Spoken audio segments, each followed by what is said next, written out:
Hello, everyone. We here at the Hyperion Hub hope you and your loved ones are staying safe and healthy. The following podcast was recorded before the COVID-19 pandemic. We hope you enjoy it. Ladies and gentlemen, boys and girls, welcome to the Hyperion Hub, your meeting place for all things Disney. Now your hosts. Welcome to the Hyperion Hub, your meeting place for all things Disney. I'm John Alois, and I'm joined once again by Sean Degenhart. Hey there, John. And John Redlingshire. Hello there. This week we're talking about going to Disney as grown adults without our kids. Some of us have actually done that. I think that there's a belief in among some adults who think that Disney in general is just for kids, and all three of us disagree with that, I assume. Strongly. Yep.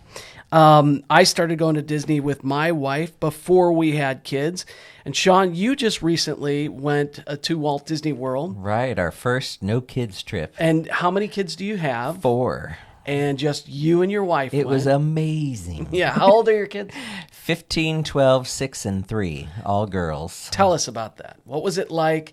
How did you guys even think, let's go to Walt Disney World? And immediately did you think, let's go alone? Absolutely. Our family's been kind of on an every 3-year family trip. And our anniversary is in December, and we're here recording this episode in mid-February. And we thought, well, for our anniversary, it's 18th anniversary. What's the 18th anniversary? Oh, I think it's Disney. Oh, how about we go to Disney, just us? So we kind of told the girls that's what we were thinking, and there's a little bit of resistance, but it wasn't too bad. So we made that reservation, and it was glorious. Even just looking at the bill was a fraction of what it normally would be. But we had a fantastic time. So tell us a little bit about, what it's like to get there. I mean, are you thinking about your kids? Have you ever gone without them before? This was our first without. Yeah. We stayed at Caribbean Beach, and we got off the Magical Express, and right there at the Bell Station was one of those signs that you hold up, and it says, "Wish you were here." So we took that and sent it to our girls, and they're like, "No." Well, you did think of them then. Absolutely, we were thinking of them.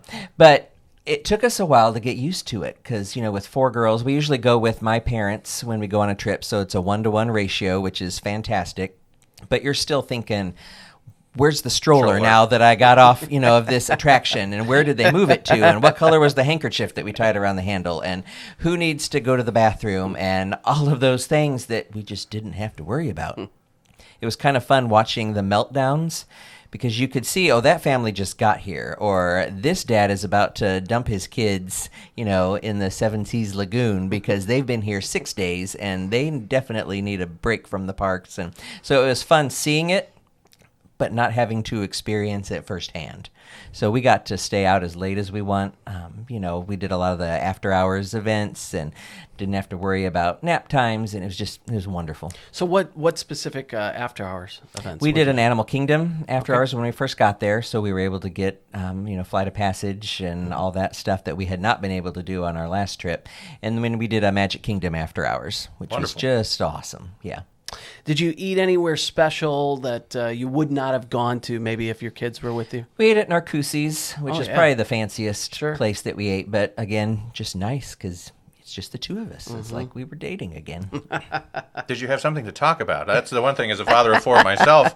Do you just look at each other and go, what did we talk about before children? Exactly. That's, you hear that's the danger. Once the kids are gone, you just kind of look at each other and think, what do we do now? But it was awesome. Wonderful. That's great. And John, you went on a Disney cruise at one point after you had kids and just with your wife as well. So we turned 40 in 2018, 2019. We're a couple months apart.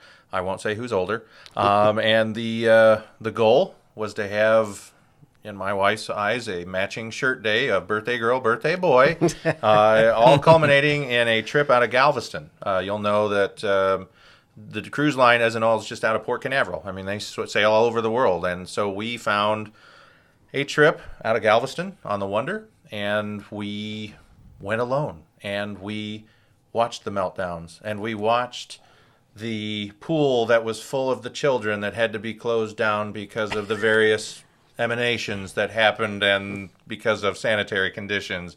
And we went over to the adults only area. And that's a big, I think, misconception that, wait, the Disney Cruise Line has an adults only area. There's no casino, there's no topless sunbathing, but there is an adults only area. Sure, plenty of alcohol flowing there for an additional price, but it was absolutely fantastic. The social media, punishment I received when I went live with our Instagram post that we were called monsters, we were called heroes, and in a different breath, because of the fact that we went on what was traditionally the family cruise line without. Kids angry? Absolutely. We had a mutiny. You're going to do what? And we had taken the kids on the Dream the year earlier, and we're going to go on another cruise this year. You took them on the bigger boat anyway. That's right. Well, I'm personally a fan of the smaller boats, and it's just the way I am. But in the end, we went to dinner. We sat with other couples. We weren't the only couple on the boat, and there were, past my comfort zone, way too many adults in the hot tub, so we stayed more in the pools. But I would highly recommend that recharge, that dating again, like you were mentioning, Sean, that this is a chance for us to reconnect. We hadn't gone on a trip, the occasional weekend, but we had been married since '02, and our first really time away after children, first one born in 2005, was 14 years later. Yeah. So I guess the thing that I would wrestle with in my head is getting over that initial guilt. I think I might feel it would go away as soon as I got down. No, there. you do. You have guilt. Yeah. So how do you deal with that? You just enjoy being there with the person who you're there with, right? I told my wife that I think we may have spent more money on presents for them than if they had come in the first place. So I said it might have been cheaper just to bring them. Yeah, you were think about every that. port of call we went. Well, we had to get one for each of them, and that is so true. And the beauty of technology is sometimes almost evil, because we wanted to connect often, but we wanted that time to not be. And so those days at sea, you could send an email with the, costly at times, but you can get the Wi-Fi package if you need it. Or, we went a couple days, but we still said hi in our own ways, whether it be a text message or a quick email, or, we did one phone call, especially for the younger kids. But it really is, the guilt does go away, but I'm not going to lie and say that towards the end, I thought, there's a lot I want to share with them. And Sure. You want to talk about the ultimate guilt trip. So on the cruise line, they're not shy about promoting a discount for your next cruise if you book on the cruise. Yeah. Right. Well, what did we do? We booked the cruise for the 6 of us. Okay. So that's the ultimate guilt that they won out, because we booked a whole one for all of us. I've had the opportunity to go to both Walt Disney World and Disneyland on work trips, broken away and spent an extra day at Disneyland or whatever. And I do think about my family a lot, but I'm there alone. I'm not there with my wife, and we have not been to a Disney park since our kids were born alone. But I think, just going back and remembering what it was like for just the two of you is probably pretty special. I'm sure this isn't going to be an annual thing for you, but it's something you're never going to forget. We'll be doing it again. Okay. And actually, my first trip to Disneyland was by myself. I went out to D23 in 2017 and had never been to California, and thought, well, I'm just walked into the park and immediately start crying, because you're looking for the fire station and looking for the light, on the second story. And for me, who's interested in the history and the textures of the walls of different buildings and looking at the floor and the ground and how it changes as you move from land to land, I was able to get a lot of pictures and kind of just drink it all in without worrying about if somebody has to go to the bathroom or not. So it's a lot more intense, and I could just kind of absorb it a lot more than otherwise I would have been able to. You bring something else up. I think that as our families evolve, I love the in the moments. I love being able to see them take a nap, in Magic Kingdom or whatever. But I'm so happy we're past those moments as well. So I think as we progress, and I hope we don't go through any issues where the teenager is too cool for Disney. That may happen.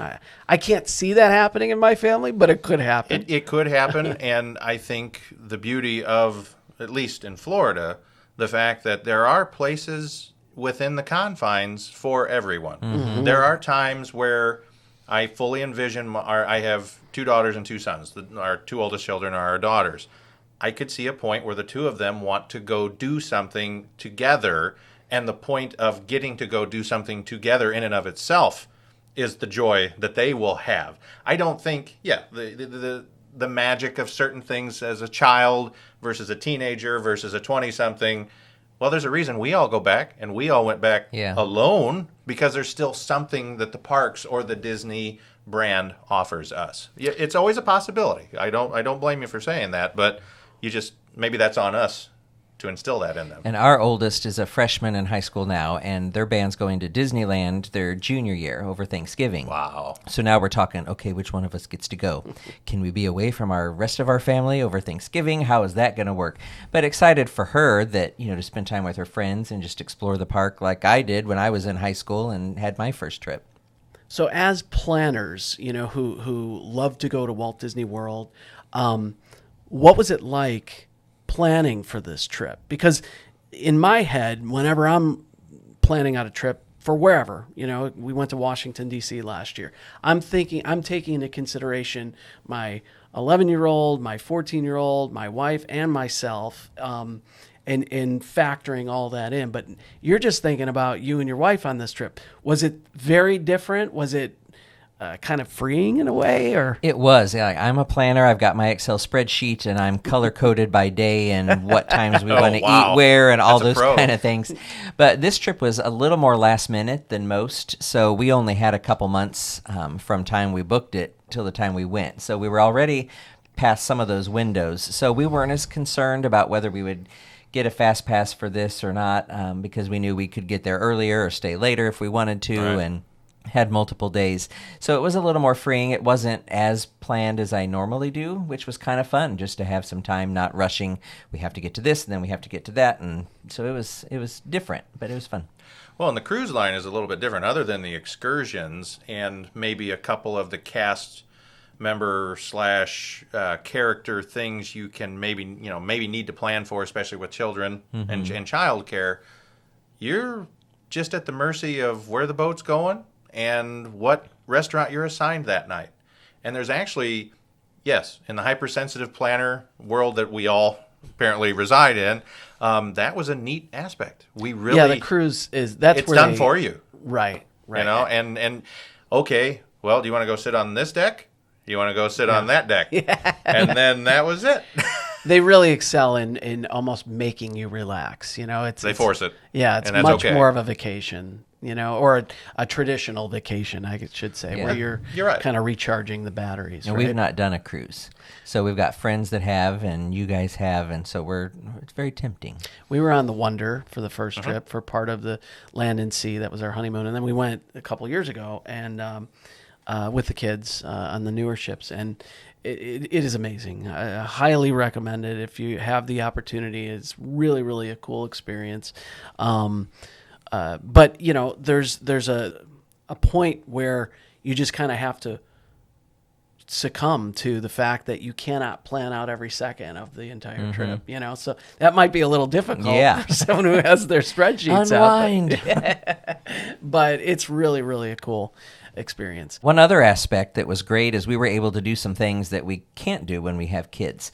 I've always wanted to do one of the backstage tours, so while I was doing Keys to the Kingdom, my wife was getting a massage and manicure at the Grand Floridian. So that worked out great. Who had the better time? It depends on who you ask. But, the Keys to the Kingdom tour was fantastic. 5 hours just walking around backstage. And It was at the Magic Kingdom? It was or- at Magic Okay, Kingdom, yeah. yeah. So going down into the utilidors Wow. and backstage to see where all the parade Neat. floats are stored Yeah. and where the garbage disposal system is. That was probably the most exciting part. And then for Anne, just to unwind at the spa and get the massage and this nice comfy robe, which of course she had to buy one then after the massage and the manicure and just resting and relaxing and recharging. And so those things like that are awesome to be able to do.